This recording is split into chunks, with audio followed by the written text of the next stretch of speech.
Class 7. In the previous video lesson, we have started already with the characteristics of sound wave. We have already done what is amplitude, then the factor related to amplitude, loudness we have done. And I have told you, just read what is loudness. That is only that definition, that loudness of a sound is that characteristic by which we can differentiate a loud sound from a feeble sound of the same frequency. And just learn the relation between loudness and amplitude. Rest from the loudness portion, don't have to learn the remaining factors. Okay.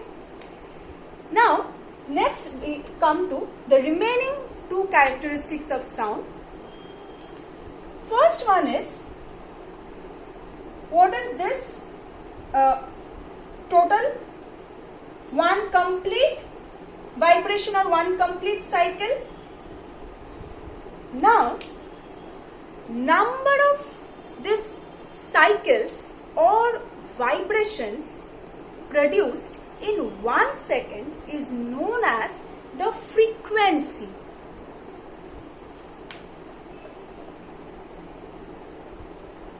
Suppose it to and fro, one complete vibration. So suppose one vibration, two vibration, three vibration. Suppose I start the stopwatch and I find that in 1 second it is covering 3 vibrations.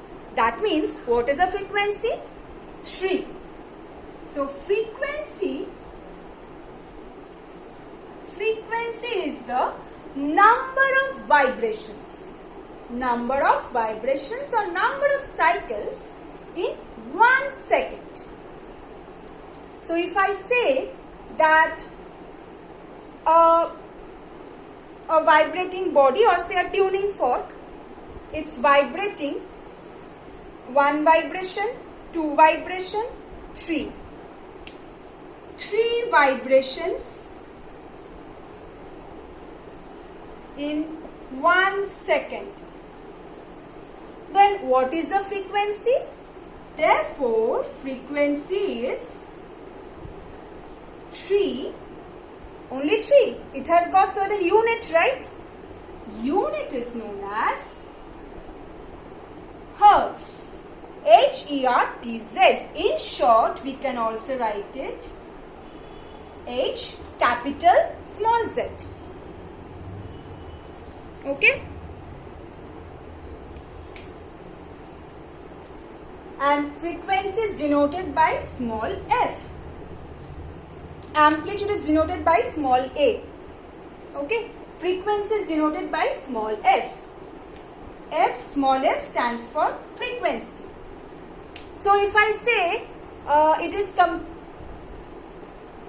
20 vibrations in 1 second, what is the frequency? 20 hertz. F is equal to, then I'll write, what will I write? Frequency F is equal to 20 hertz or 20 hertz. This is in full form. This is the SI unit of frequency. Frequency is a measurable quantity, so it will have a unit. Hertz is a SI unit of frequency, which in abbreviation form we write it as capital H, small z. Both not capital, okay? Now, frequency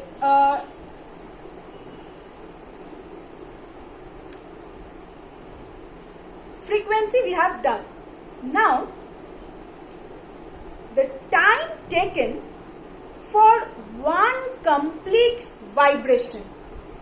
The time taken for one complete vibration, that means, suppose it's to and fro, one complete vibration. So the time taken for one complete vibration is known as time period. So if I tell you, say a tuning fork is taking 2 seconds for one complete vibration, a tuning fork is taking 2 seconds. 2 seconds time it's taking. Then what is the time period? 2. Only 2. It has got certain unit, seconds. Time period, it has got something to do with time. That is why the SI unit is second. SI unit is second or S. Okay, so this is denoted by capital T, 2 seconds. Okay, is there any relation between time period and frequency? Can you just guess? I hope you know unitary method. What is the frequency of a body? Say F is a frequency. That means F number of vibrations in 1 second. Then 1 vibration in how many seconds? 1 by F second. Isn't this by definition time period? Just now we have read it that time taken for 1 vibration is the time period. That means, can I say 1 by F equal to capital T? Isn't it? This is the relation between time period and frequency.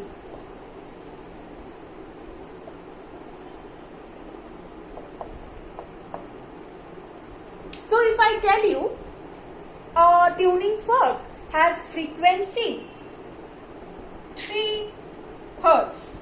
Can you tell me what is the time period? You can. 1 by 3, not Hertz, second. Time period. If I tell you time period is 10 seconds, can you tell me the frequency? 1 by 10, seconds or Hertz? Hertz. Right? So therefore we complete all the characteristics of sound. Now, based on these frequencies of sounds, we can differentiate sound into 2 types. Let's see how. The sound having now frequency has nothing to do with the loudness. That means if I tell you, can you just quickly tell, I know you can't tell me now, just try to recognize which one has more frequency. Very easily you can say figure number 1 has more frequency, right? Because number of vibrations is more. Say number of vibrations, this is in 1 second. This is also in 1 second. So frequency this one, more. So if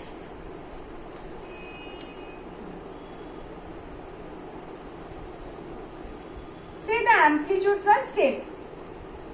Say amplitudes are same.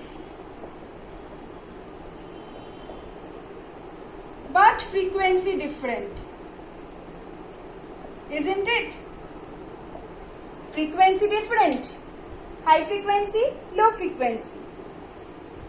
Then, if I ask you which sound is louder, will you be able to tell me? No. Why? Because both the amplitudes are same. That means both have the same loudness. It does not, this has a greater frequency does not mean that it is a loud sound. Frequency, loudness is not related to frequency. Loudness of a sound depends on amplitude. So if I ask you,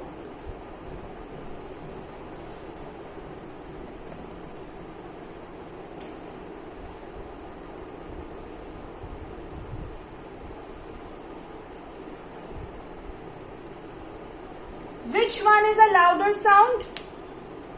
This one? No. Frequency is more. Frequency is more than this one. But amplitude, we will see the amplitude. Which has more amplitude? This one has more amplitude. This has very less amplitude. So this is a loud sound. Okay? Now, based on the frequency, how can we differentiate the sound? It is found that 20H capital small z stands for 20 Hertz to 20,000 Hertz.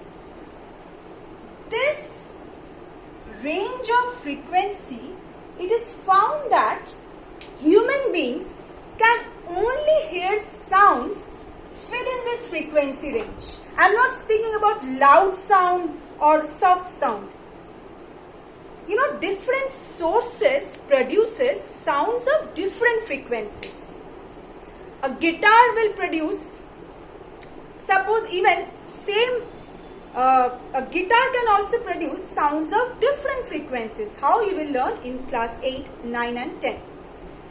So that means the frequencies, different sounds can have different frequencies. Those sounds whose frequencies are in the range 20 Hz to 20,000 Hz can only be perceived by human beings. We call this sound range as audible sound. It is audible to us. That means if we have sound less than 20 Hz, we cannot hear the sound, human beings cannot hear the sound. And greater than, greater than 20,000 Hz, then also we cannot hear. So this sounds which is less than 20 Hz or greater than 20 Hz, those are known as inaudible sound. Human beings cannot hear that. Those sounds which has frequencies less than 20 Hz, known as infrasonic. And those sounds which have frequencies greater than 20,000 Hz. I am not speaking about loudness. Again, I am reminding. So frequency, it has got nothing to do with loudness. It's known as ultrasonic sound. You know, bats, dolphins, etc., they communicate with the help of these sounds. You know, they can detect obstacles in their paths by producing this ultrasonic waves. We human beings, we are not able to hear that they are communicating or they are producing these sounds because it's inaudible to us. Our ears cannot perceive that sound. We are not sensible, our ears do not respond to the frequencies which lies outside this range. Okay, so if I ask you 50 Hz, does this lie in the audible range? Will we be able to hear it? We can. It lies in this audible range. If I tell you 24,000 Hz, no. Above, greater than 20 Hz. If I tell you 10 Hz, no. Less than 20 Hz. Right? Okay. So our next topic is reflection of sound. We have read about reflection of light. So like light, sound wave can also be reflected. For reflection of sound, you know, all types of materials can actually reflect sound. But hard materials with smooth surfaces like walls or metals, they are the good reflectors of sound. Whereas the soft and porous materials like, for example, clothes, then carpets, cartons, okay, these things, they are bad reflectors of sound. That means they actually absorb the sound energy. So bad reflectors make them good absorbers of sound. They can absorb the sound energy, whereas say a wall, they can reflect back the sound energy. So they are the good reflectors of sound. These are the bad reflectors of sound. So bad reflectors of sound means they are the good absorbers of sound, right? Just like, you know, for light also you have seen, mirror acts as a good reflecting surface. That means the mirror will actually try to absorb minimum light energy as possible. That's why it can reflect back the maximum light energy which is falling on it, right? Now, a practical example of this reflection of sound, I hope you know this term, you have heard of this term, the term known as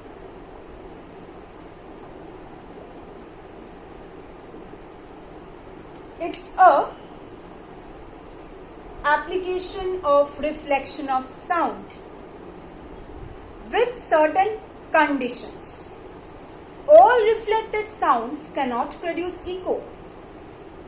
What type of cases echo will be produced? Let's see.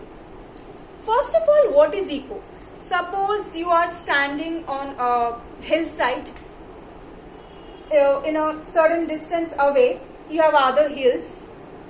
You make a loud sound, you will hear, after certain time, you can hear the original sound you have made. That means the sound which you have produced, they go and hit certain substances or certain materials which are good reflectors of sound. That is why those substances or materials can reflect back that sound to you and you can hear the original sound. But why don't we hear echoes in a small room or anywhere? We don't hear an echo. Why?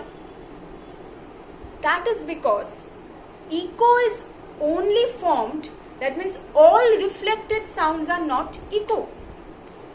Echo is formed when you can actually distinguish between the original sound and the reflected sound.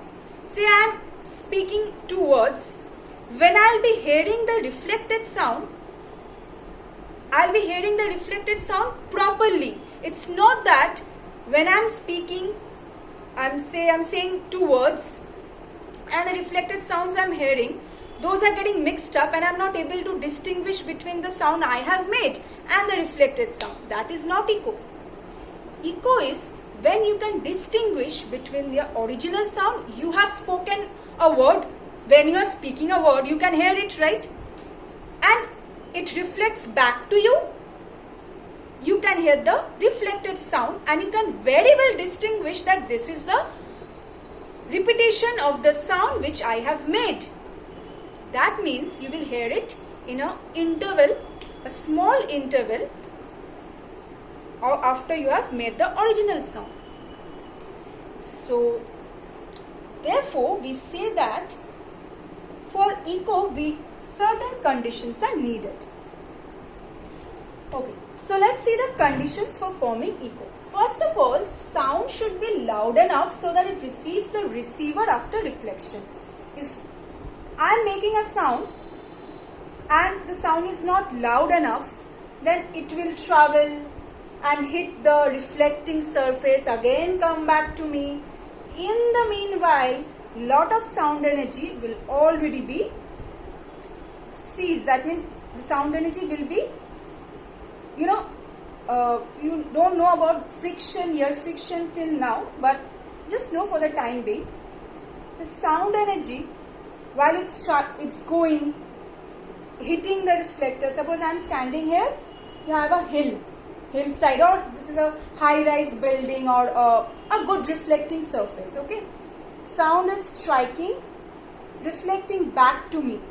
So, in the meanwhile, the sound energy, if it's not loud enough, the sound energy, if it's not sufficient sound energy is not there, then the time when the reflected sound is reaching us, the sound is already faint one. So most of the sound energy has been, in many ways, the sound energy has been reduced, okay? So another factor is, obviously there has to be some reflecting surface. I am standing in a space and I am making a sound, no reflecting surface. How, if there is no reflecting surface, there is no scope of the sound being reflected back to us, right? A walls, then hills or high-rise buildings serve as good reflecting surface. See the third point. Minimum distance between the source of sound and the listener should be 17 meters.